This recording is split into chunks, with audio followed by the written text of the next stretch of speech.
নমস্কার বন্ধুরা, education culture YouTube চ্যানেলে তোমাদের প্রত্যেককে স্বাগতম। তো তোমরা জানো WBSCT সেকেন্ড সেমিস্টার স্টুডেন্টদের জন্য অলরেডি কিন্তু আমি সাজেশন ভিডিও আনছি এবং বিভিন্ন সাবজেক্টের সাজেশন ভিডিও কিন্তু অলরেডি আপলোডেড হয়ে গিয়েছে। তবে আমি ভাবলাম যে যেহেতু তোমাদের এক্সামিনেশনে আর দেরি নেই, কাল থেকে শুরু হচ্ছে তোমাদের এক্সাম। আজকে হচ্ছে 29 তারিখ, কাল হচ্ছে 30 তারিখ। তো এই মুহূর্তে দাঁড়িয়ে অত সাজেশন করা কিন্তু কারো পক্ষেই সম্ভবপর নয়। অত সাজেশন কোশ্চেন করা, সেগুলোকে রেডি করা, তো তার থেকে আমি তোমাদের জন্য একটু সিম্পলি নিয়ে এলাম যেটাকে বলা হয় লাস্ট মিনিট সাজেশন। তো লাস্ট মিনিট সাজেশনে যেহেতু কালকে তোমাদের হচ্ছে ইন্ট্রোডাকশান টু আইটি সিস্টেম সাবজেক্টটির পরীক্ষা, সেহেতু আমি আইটি সিস্টেমের যে লাস্ট মিনিটের সাজেশন সেটা কিন্তু আজ দিচ্ছি। আবার তারপরের দিন তোমাদের fundamentals of electrical and electronics engineering সাবজেক্টের পরীক্ষা, সেই দিন আবার আমি কিন্তু কালকে FEEর কিন্তু সাজেশান দেব। এরকম করে অর্থাৎ একদিন আগে কিন্তু দিয়ে দেব। তোমরা এই প্রশ্নগুলো করে গেলে পরীক্ষার হলে তোমরা কিন্তু যথেষ্ট সুবিধা পাবে, এটা কিন্তু আমি বলে রাখছি। তো তোমরা যারা WBSCTর আন্ডারে সেকেন্ড সেমিস্টারের স্টুডেন্টরা রয়েছো, তো তোমাদের এই যে ইন্ট্রোডাকশান টু আইটি সিস্টেমের MCQ সিরিজ অর্থাৎ লাস্ট মিনিট সাজেশান MCQ এর দুটো ভিডিও অলরেডি আপলোড হয়ে গিয়েছে। তো সেই ভিডিওগুলো তোমরা অলরেডি আশা করি দেখেও নিয়েছো।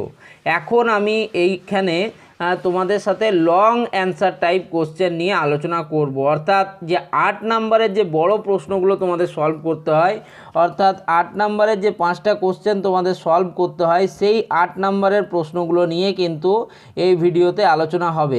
আমি বলেছিলাম যে এই ভিডিওটা দুটো পার্ট হবে। এটা ফার্স্ট পার্ট, যেখানে আমরা 10টা কোশ্চেন নিয়ে আলোচনা করব, এটা হচ্ছে পার্ট 1 আমাদের। একইভাবে নেক্সট পার্টে আরও 10টা কোশ্চেন নিয়ে আলোচনা করব। ওই 20টা কোশ্চেন যদি তোমরা করে যাও এবং ওই টপিকগুলো থেকে যদি তোমরা পড়ে যাও, আশা করি পরীক্ষায় আর ব্যাকলগ তো অন্ততপক্ষে পাবেই না এবং ভালো রেজাল্ট হবে। ঠিক আছে, তো চলো আমরা শুরু করি আজকের আলোচনার বিষয়বস্তু এবং এই বড় কোশ্চেনের প্রথম ভিডিও। প্রথম প্রশ্ন দেখো, হোয়াট ইজ কম্পিউটার সফটওয়্যার। এই প্রশ্নটা একটা কিন্তু খুব ইম্পর্টেন্ট প্রশ্ন, কারণ এই রকম প্রশ্ন কিন্তু পরীক্ষায় বারবার ঘুরে ফিরে আসে। কম্পিউটার সফটওয়্যার জিনিসটা কি সেটা আমাদেরকে জানতে হবে এবং সেটাই কিন্তু এখানে উত্তর আকারে করতে হবে। যদি দেওয়া থাকে এরকম প্রশ্ন যে হোয়াট ইজ কম্পিউটার সফটওয়্যার, তাহলে এতে কিন্তু 2 মার্কস দেওয়া থাকবে। আমি বলে দিলাম মার্কস ডিস্ট্রিবিউশনটা, হোয়াট ইজ কম্পিউটার সফটওয়্যারটা 2 মার্কস থাকবে। Next, in how many types it is divided. Computer software ক ভাগে বিভক্ত? আমরা প্রত্যেকেই জানি কম্পিউটার সফটওয়্যার মেনলি বা প্রাইমারিলি দুটো ভাগে বিভক্ত। একটা হচ্ছে অ্যাপ্লিকেশান সফটওয়্যার, একটা হচ্ছে তোমাদের সিস্টেম সফটওয়্যার, একটা হচ্ছে অ্যাপ্লিকেশান সফটওয়্যার। ঠিক আছে, এবং এক্সপ্লেন দেম, তারা কত ভাগে বিভক্ত, তাদেরকে কীভাবে ভাগ করা যায়, ঠিক আছে, সেগুলো কিন্তু তোমাদেরকে এখানে ডিটেলসে আলোচনা করতে হবে। তার মানে হোয়াট ইজ কম্পিউটার সফটওয়্যারে 2 marks, how many types it is divided এটাতে কিন্তু 2 মার্কস, এবং এক্সপ্লেন করতে বলা হয়েছে এটাতে কিন্তু থাকবে 4 মার্কস। অর্থাৎ টোটাল কিন্তু 8 মার্কসের এটা একটা কমপ্লিট কোশ্চেন। যদি কমপ্লিট কোশ্চেন বলো 8 মার্কসের যে কীরকম হয়, তাহলে তোমরা এই প্রশ্নটার গো থ্রু করতে পারো। তাহলে প্রথম প্রশ্নটাতে আমরা বেরোলাম। নেক্সট প্রশ্ন দেখো, what is computer hardware and software. অর্থাৎ কম্পিউটার হার্ডওয়্যার অ্যান্ড সফটওয়্যার কি, এটা মূলত কিন্তু 4 মার্কসের একটা প্রশ্ন। তো কম্পিউটার হার্ডওয়্যার কি এবং সফটওয়্যার কি? হার্ডওয়্যার মানে হচ্ছে যেগুলো তোমাদের বাইরে থেকে টাচ করা যায় বা ফিল করা যায়, যেগুলোকে নিয়ে আমরা কাজ করতে পারি, সেগুলো হার্ডওয়্যার। এবং কম্পিউটারের সাহায্যে পরিচালনা করা হয়, কম্পিউটারের ভিতরে যে সব ডেটা তাদেরকে নিয়ে যেটা কাজ হয় সেটা সফটওয়্যার। এগুলো তো তোমরা আশা করি জানোই প্রত্যেকে, সেগুলো নতুন কিছু বলার নয়। তো এই প্রশ্নগুলো তোমরা কিন্তু একটু একটু করে ভাই রেডি করো, আজকের মধ্যে কিন্তু কমপ্লিট করে নাও। 3 নম্বর প্রশ্ন কি বলেছে দেখো, why do we need software. আমাদের সফটওয়্যারের প্রয়োজন কি আছে, কেন আমরা সফটওয়্যারকে ব্যবহার করি? ঠিক আছে, সফটওয়্যার ছাড়াও তো আমাদের কাজ হতে পারতো, সেটা কেন হয় না? তো এই প্রশ্নটা করা হয়েছে হোয়াই উই নিড সফটওয়্যার। এটা কিন্তু মোস্ট ইম্পর্ট্যান্ট একটা প্রশ্ন। সফটওয়্যার কেন প্রয়োজন, হার্ডওয়্যারের কেন প্রয়োজন, কম্পিউটার কেন কম্পিউট করে, ঠিক আছে, সেটা আমাদের জানা প্রয়োজন। নেক্সট দেখো তার সাথেই নেম এনি 5 অ্যাপ্লিকেশন সফটওয়্যার। এই যে সিস্টেম সফটওয়্যার এবং অ্যাপ্লিকেশন সফটওয়্যার, তো তার মধ্যে 5টা অ্যাপ্লিকেশন সফটওয়্যারের নাম এখানে কিন্তু জানতে চাওয়া হয়েছে। And explain any 2 of them, এবং তাদের মধ্যে যে কোনো দুটোকে সম্বন্ধে ডিটেলসে লিখতে বলা হয়েছে। তার মানে বুঝতেই পারছো সফটওয়্যার কাকে কেন প্রয়োজন, সেটাতে 2 মার্কস থাকবে। 5টা অ্যাপ্লিকেশন সফটওয়্যারের নাম লিখতে বলা হয়েছে, সেটাতে কিন্তু তোমার 2 মার্কস থাকবে, এবং দুটোকে এক্সপ্লেন করার জন্য 4 মার্কস থাকবে। অর্থাৎ টোটালে কিন্তু 8 মার্কসের একটা কমপ্লিট প্রশ্ন কিন্তু এটা। ওকে, তাই এই প্রশ্নটাকে একদম ইগনোর করবে না। নেক্সট দেখো 4 নম্বরের প্রশ্ন, what are the various applications of computer. একটি কম্পিউটার দ্বারা আমরা বিভিন্ন যে অ্যাপ্লিকেশনগুলো করতে পারি, কাজগুলো করতে পারি, সেটা কিন্তু এখানে লিখতে বলা হয়েছে। খুব সুন্দর একটা প্রশ্ন। তবে এই প্রশ্নটা কিন্তু 8 নম্বরের প্রশ্ন নয়, এটা হচ্ছে 4 নম্বরের একটা প্রশ্ন। ওকে, কিন্তু এটা একটা ইম্পর্ট্যান্ট প্রশ্ন, ঠিক আছে। আমি বললাম তোমাদের এই প্রশ্নটাকে কিন্তু একটু স্টার দিচ্ছি। এই প্রশ্নটা তোমরা ভালো করে করবে যে why do you need software and name any 5 application softwares and explain any 2 of them. ঠিক আছে, নেক্সট 5 নাম্বার, এবং এই প্রশ্নটা কিন্তু খুব ইম্পর্ট্যান্ট প্রশ্ন, এটাকেও আমি ডবল স্টার দিয়ে রাখছি। কি প্রশ্ন বলছে explain the generations of computer. আমরা জানি কম্পিউটারের মূলত 4টে জেনারেশন এসেছিল, এবং বর্তমানে যে জেনারেশন চলছে সেটা হচ্ছে 5th generation. First generation computer, second generation computer, third generation computer, 4th generation computer, এবং বর্তমানে 5th জেনারেশন কম্পিউটার। তো ফার্স্ট জেনারেশন কম্পিউটারে মূলত আমরা ভ্যাকুয়াম টিউবকে ইউজ করে টেকনোলজিক্যাল ইউজ অ্যাডভান্সমেন্টের জন্য ইউজ করতাম। পরবর্তীকালে তোমাদের 2 যখন আসে, যখন সেকেন্ড জেনারেশন আসে, তখন আমরা ট্রানজিস্টার ইউজ করার দিকে এগোই।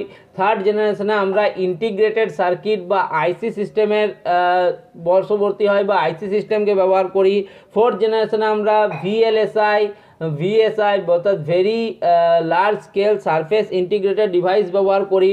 এবং বর্তমানে যদি 5th জেনারেশন কম্পিউটারের কথা বলো, তো এখন কিন্তু আমরা machine learning, programming language, artificial intelligence, এগুলোর কিন্তু ইউসেজ চলছে। তার মানে বুঝতেই পারছো একটা টেকনোলজিক্যাল অ্যাডভান্সমেন্ট কিন্তু কম্পিউটারের ক্ষেত্রে হয়েছে অ্যাজ জেনারেশন বাই জেনারেশন। তো সেটা কিন্তু লিখতে হবে। এটা কিন্তু 8 নম্বরের প্রশ্ন। এটা যদি পরীক্ষায় আসে একটাই প্রশ্ন কিন্তু 8 মার্কস থাকবে। তবে এটাকে ভালো করে বুঝে গুছিয়ে কিন্তু লিখতে হবে। মানে ফার্স্ট জেনারেশন কত সাল থেকে কত সাল ছিল, এই সময়ের কি অ্যাডভান্সমেন্ট হয়েছিল, এই সময়ে কি ধরনের কম্পিউটার ইউজ করা হতো, ইত্যাদি বিষয়। একইভাবে সেকেন্ড, থার্ড, ফোর্থ, ফিফথ এবং ফিফথ। ঠিক আছে, কোশ্চেন নাম্বার 6 দেখো কি বলছে, what are the functionalities of a computer. একটা কম্পিউটারের বিভিন্ন ফাংশন কি কি রয়েছে, ফাংশনালিটিস কি কি রয়েছে। ঠিক আছে, right few advantages of a computer. কম্পিউটারের কিছু অ্যাডভান্টেজ লিখতে বলা আছে। এটা আশা করি তোমরা সকলেই পারবে। তোমাদের প্রথমেই বলে দিই, কম্পিউটার শব্দটি গ্রিক শব্দ কম্পিউট থেকে এসছে। ঠিক আছে, যার অর্থ হচ্ছে গণনা করা। ঠিক আছে, টু ক্যালকুলেট। ওকে,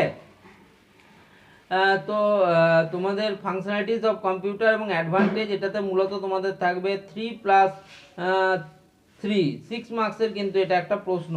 ওকে, তোমাদের আগেই বলেছি যে 8 মার্কসের একটা কম্প্যাক্ট প্রশ্ন আসতে পারে, 6+2 মার্কস মিলিয়ে 8 হতে পারে, 4+4 মার্কস মিলে 8 হতে পারে, 3+4+1 মার্কস মিলে 8 হতে পারে। এরকম বিভিন্ন পারমুটেশন এবং কম্বিনেশনের কিন্তু তোমাদের পরীক্ষায় প্রশ্ন আসতেই পারে। ওকে, তাহলে নেক্সট আমরা দেখব, চলো তোমাদের 7 নম্বর প্রশ্নটি। এটা আবার কি দিয়েছে, what are the types of computer. Computer mainly কত প্রকারের হয় সেটা জানতে চাইছে। আশা করি তোমরা এই প্রশ্নগুলো কিন্তু সলভ নিজেরাই করতে পারবে।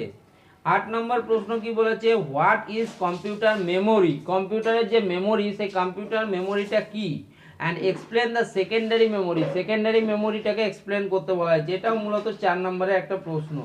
ঠিক আছে, নেক্সট দেখো 9 নাম্বার প্রশ্ন এবং একটা ইম্পর্টেন্ট প্রশ্ন, what is primary memory. Primary memory এবং সেকেন্ডারি মেমোরি কি।